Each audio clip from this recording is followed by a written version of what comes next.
today is the last day in the car of the AOD talkback, and in case you don't know what AOD is, that's just my initials, Aaron Owen Danity, and I'm only a few minutes away from Wake Forest right now. Finally finished the book, The Influencer. I think it's been like 3 or 4 weeks I've been working on that, but I've also been listening to sermons in between and different stuff. And earlier today, on the first part of the trip, I listened to what is called the GCR discussion panel.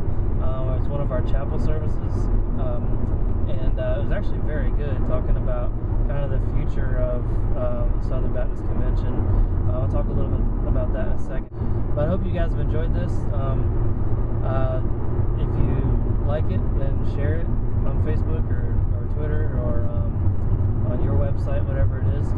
And basically, it's just my mind dump that I get to have the privilege of doing every week. I can't type while I drive, so we'll do it on video. A couple things that I was thinking about today. One of them being about being Southern Baptist.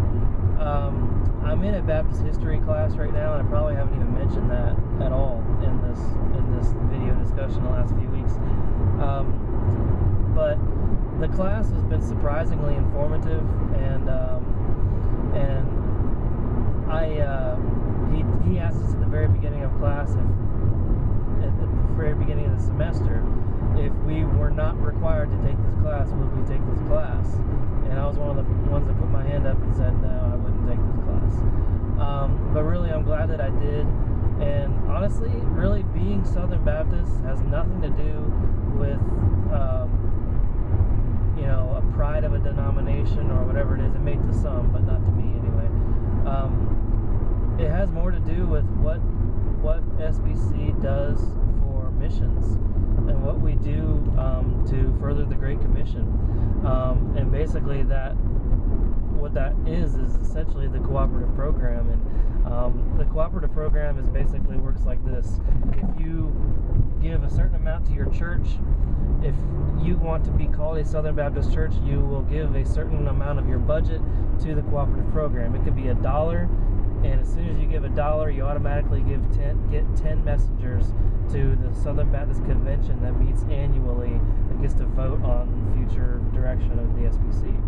Our church, I believe right now, gives about 3 or 4% of our weekly budget that comes in from our tithes, and that cooperative program money goes to the state convention, which takes most of the time takes about 50% of what you give to the cooperative program to run the state convention, and then the other 50% goes to Nashville, is kind of like the hub.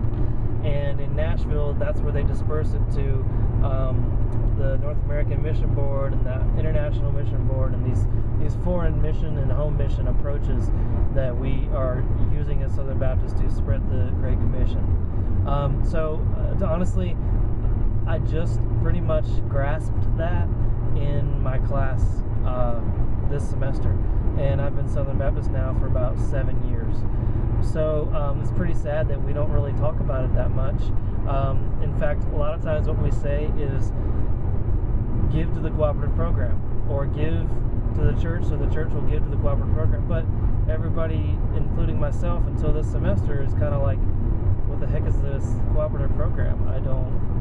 Why do I want to give to it?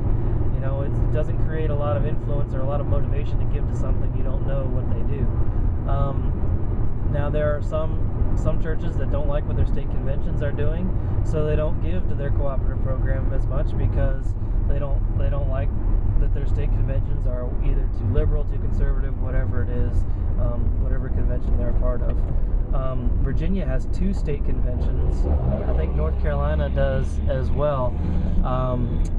And most of the states have just 1 state convention. Giving to your local association is separate from cooperative program giving. I said we give a portion of our money that we get in every week to cooperative program, or to sorry, cars moving around everywhere. anywhere. We give a portion of our money to the cooperative program, but that money is separate from what we give to the association. I don't remember what our percentage to the association is. I want to say it's 3%, also 4%, maybe something like that. Stuff we're working on right now in our budget. But anyway, that's kind of how the things work as far as your giving. So basically, I am Southern Baptist because I believe Southern Baptist has the best way to support foreign missions, home missions, and to fulfill the Great Commission. Because that's ultimately what we're charged to do. And I know that in being a separate church, or like say I were to go to start a church, if I were to start a church and be non-denominational or whatever, I'd be doing a lot of things on my own, including networking, but also including Great Commission stuff.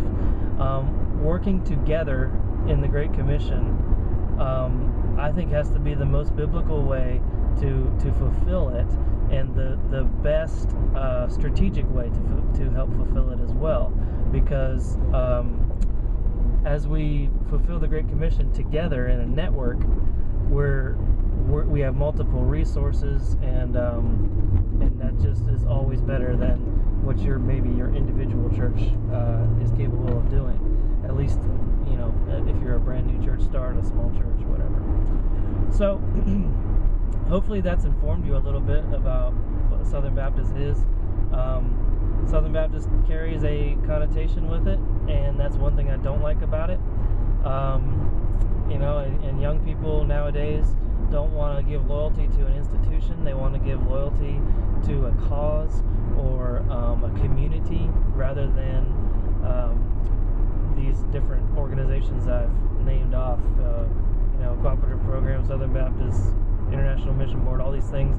I tend to see that a lot of young people, including myself, as of until recently, don't really care about these kind of things.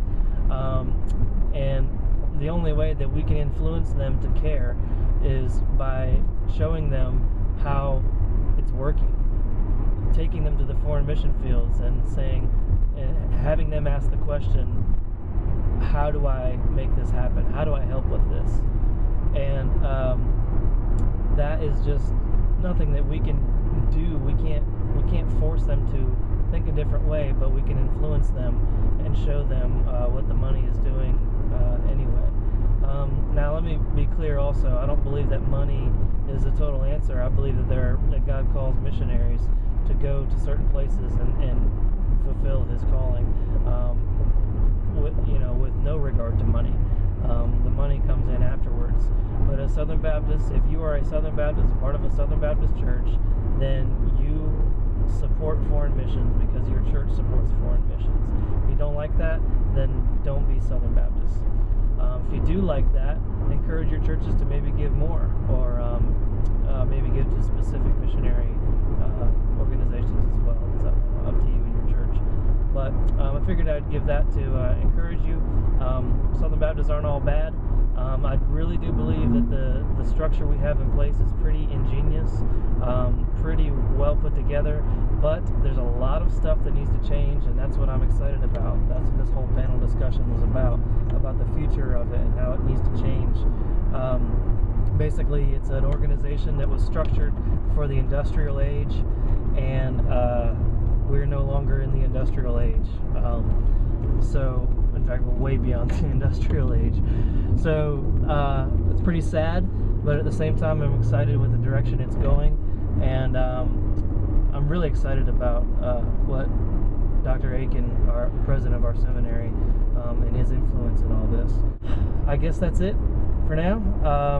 So ends the journey of the talkback. We'll start up again in the fall. Otherwise, keep checking in, AaronDenini.com or youtube.com/AOD11.